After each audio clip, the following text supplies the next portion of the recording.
Boys, welcome back to another Brokowski's YouTube video. In this video, we got the way too early RB tier list for 2023. These are our top 24 RBs for the season. At number one, not really a surprise, CMC. He was insane last year, actually stayed healthy. If he can stay healthy again, should be the clear RB1. Was an absolute monster for the Niners. At RB2, we got Austin Eckler. There was a lot of questions about this guy after the season, trade rumors, maybe he was leaving the Chargers, but right now it looks like he's staying on the team, probably his last year for the Chargers. He might be playing for that contract, might be playing really well last season. He was the RB1 overall, but this season a little bit concerning. He had way more targets last year when Keenan and Mike Williams were out of the offense. When they were both healthy, he wasn't getting the ball too much. He was still getting targets, but not the hyper amount we saw last year. So he's still an elite option, but there are question marks this year. Number three, Bijan Robinson. Some people might say this is too early. Honestly, you could make the argument this is too late. He easily could finish as the RB1 overall. Bijan is an insane talent. That Atlanta offense, while it's probably not going to be a great offense, it's going to be a super heavy run offense. He's going to get absolutely fed. Again, I would not be that surprised if he's the RB1 at the end of the season. Dropping a tier here, our RB4 is Saquon Barkley. He got that franchise tag. That means this year he is playing for a contract. Maybe the last year on the Giants, maybe they re-sign him after that, but he's playing for a contract. Last year when he was healthy, which was almost the whole season, he played very well. Still an elite option. At RB, number five, Derrick Henry. Some people have him going way later than this. Some people might have him going a bit earlier. I think he's just pretty safe as long as he stays healthy. Derrick Henry is a monster. Yes, this offense has been slowly declining over the past few years. No A.J. Brown definitely hurt them, but Derrick Henry still has great upside. Plus, he plays the Texans in the fantasy finals, so could have some massive league-winning upside. At RB6 and RB, I'm a little bit lower on this season, is Jonathan Taylor. JT last year was the clear number one overall pick. Then he kind of disappointed, and this year they added Anthony Richardson. If Richardson can play well, make the Colts score a lot of points, it would be good for Taylor, but don't expect Richardson to throw to Taylor too much. Richardson might steal some touchdowns. Still, hopefully in a good offense. Hopefully the Colts can get a better O-line. 2 years ago, they were elite. Last year, they played horrible. Hopefully, they can get back to playing well. This Colts could have an elite rushing offense with Taylor and Richardson. He's a still pretty good pick. Next up, the last player in this tier, we got Josh Jacobs. Josh Jacobs last year deserved a spot higher than this. We just don't think he's going to be the same Josh Jacobs that he was last year. If he was, he would probably be RB2, maybe RB3. The offense, I think it's going to take a step back with Jimmy Garoppolo. Jimmy Garoppolo is not that good of a quarterback, but again, he was so good last year that he has to be in tier 2. Dropping another tier, at RB8, we have Nick Chubb. Nick Chubb last year, without Deshaun Watson, was maybe the RB1 in fantasy. He was crazy, then Watson stepped in. He took a massive decline. Hopefully, for all the Nick Chubb owners, whoever drafts him later in the season, hopefully Watson can get better. He showed a little bit of promise, but was almost pretty awful at the end of last season. If he can get better, connect with Amari Cooper, this Browns offense can score a lot. It will help Chubb, but there's just so many question marks. Yeah, next up, another player with question marks because of an injury. We got Tony Pollard. Tony Pollard, when he plays, is so good for fantasy football, super efficient, but he is coming off that pretty bad injury. He might have a bigger role this year. If he's fully healthy, he could have a bigger role. Obviously, Zeke is no longer there. Tons of upside, but again, with the injury, does have a pretty low floor. At RB number 10, we got Ramondre Stevenson. This Patriots offense got rid of Damian Harris. He should be the featured RB, but just don't really trust the Patriots too much. Mac Jones isn't playing great. This offense hasn't scored too much. For Stevenson, though, got a lot of targets last season, is pretty good in PPR. He's still a great option. Last player in this tier, we got Najee Harris. I know Najee was not good last year. Some people might have Najee way lower than this, but we're expecting the Steelers offense to at least be a little bit better. Kenny Pickett's second year in the offense. Yes, their offensive coordinator is horrible. He is so bad, but hopefully it doesn't affect Najee too much. They did upgrade their O-line. Hopefully that helps. We do expect Najee to have a bounce back year. At RB number 12, dropping another tier, we got Travis Etienne. Travis Etienne, there was a stretch when James Robinson was taking out of this offense that he looked like an elite RB1 and possibly a league winner, and then he kind of fell off to end the year. And also the Jaguars drafted Tank Bigsby, but we still expect Etienne to be the guy, still expect him to get some rushing touchdowns, still expect him to rush for a good amount of yards. The Jaguars offense should score a good amount of points. He is a good option. And next up, we got another rookie. We got Jahmyr Gibbs, the 12th overall pick to the Detroit Lions.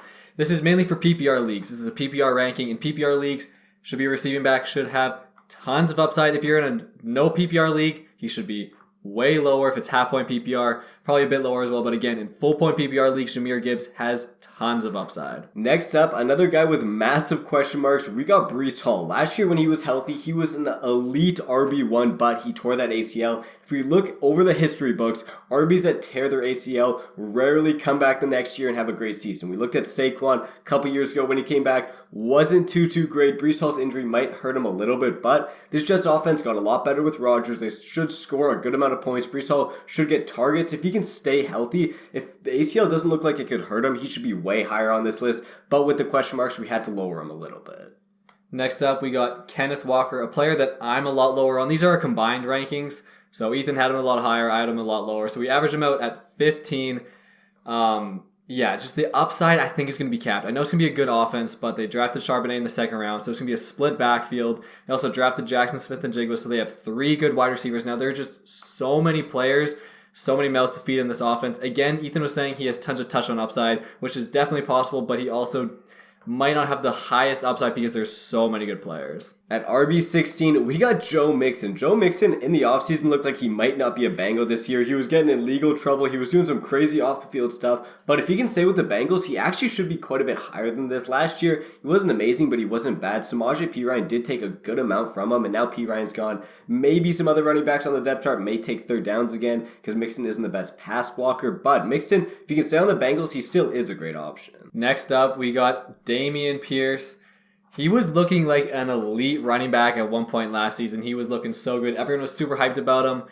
Got injured, the hype train kind of trailed off. People were wondering if they're going to replace him in the draft. They didn't. They just signed Devin Singletary to back him up. Dameon Pierce, yes, his offense might not be amazing, but should be better than what it was last year. We do like Dameon Pierce a lot this year. Last player in this D tier, we got Aaron Jones. This is another player where we're split on. I personally really don't like Aaron Jones. Kai likes the upside. Last year, he was solid in an Aaron Rodgers offense, but this year, Jordan Love's coming in. I think the offense is going to be pretty bad. You still got A.J. Dillon taking rushing attempts. If Jordan Love, for some reason, loves to throw to his RBs, Aaron Jones has upside. But again, I don't think his upside is too high. Last year, he had 2 rushing touchdowns all season. If he can get passing attempts, he could be great. Could be good like Kai ranked him. But if the offense is stinky, then he could be a little disappointing. And dropping down to our last tier, running back 19, we got Miles Sanders. Moving over to the Carolina Panthers. Should be the clear RB1. Yes, Chuba Hubbard's still there, but don't expect him to take too much. And Sanders was surprisingly pretty good last year. Had, I believe, over 1,200 rushing yards.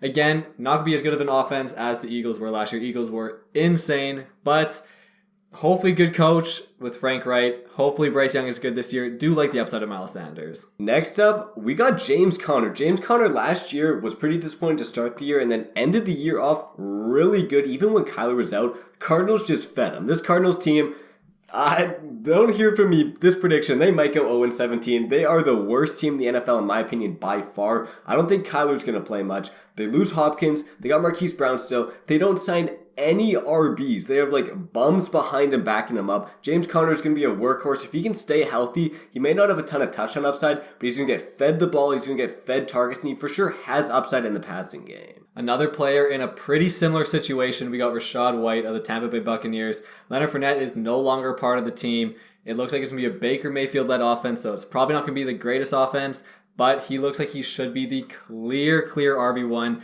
Should get, hopefully, tons of passing opportunities. He wasn't that efficient last year, and he probably won't be efficient this year with his horrible offense. But again, being the clear RB1 does have PPR upside. Dropping into our last tier, we got J.K. Dobbins. J.K. Dobbins looks like he should be the clear RB1 for the Ravens. The Ravens, they're looking pretty good. They signed Odell. They got Rashad Bateman back healthy. They drafted Zay Flowers in the draft. Lamar's obviously back on his contract. But the thing that might hurt J.K. a little bit, he gets no passing work, and this Ravens offense might become a little bit more pass heavy. Obviously, Lamar Jackson is going to steal touchdowns on the goal line. I think J.K. Dobbins is a pretty safe option, but doesn't have tons of upside. Next up, we got Isaiah Pacheco. They did re-sign Jet McKinnon, so that might take a little bit, but Pacheco was looking like the RB1 to end the season, especially in the playoffs. He was looking like a great player. He's probably a bit better of a real-life player for the Chiefs than he is going to be for fantasy. Don't expect him to get absolutely fed, so that's why he's a bit lower on the list, but still a top 24 running back for us. And our last 2 players of the tier, we're clumping these guys together. We got Alexander Madison and Dalvin Cook. Both these guys later into the season are going to move up these rankings, but there's just so much question marks. Right now, our prediction is Madison is going to take off this backfield because they're going to maybe release Cook, maybe trade Cook. But if Cook stays, he moves up a little bit. But if Cook leaves, Madison moves up a ton. We saw Madison in the past when Cook is out of this offense average like 20 points per game over the last like 5 seasons, playing like 10 games. He's been absolutely elite. We don't think he's like an elite RB1. He's probably like a high-end RB2, maybe low-end RB1, but they're both great options going into the season. We just have to see which RB is the guy for the Vikings. And guys, thank you so much for watching the video. Again, hit the like and the subscribe. And if you want the wide receiver list, let us know down in the comments. Thanks again for watching. See you guys next time.